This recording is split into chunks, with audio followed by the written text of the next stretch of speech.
How to track location using Facebook. Hello everyone, welcome to this channel.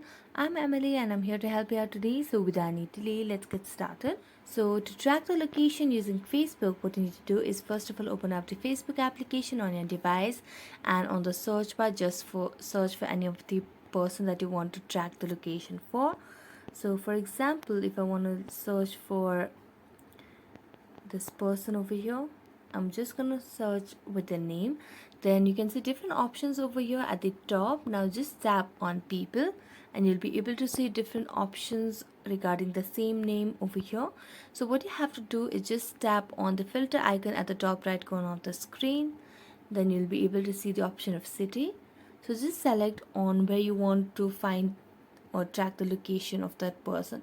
So you can just select on the nearby option and tap on show results, and you'll be able to see people nearby with the same name, and you'll be able to track their location.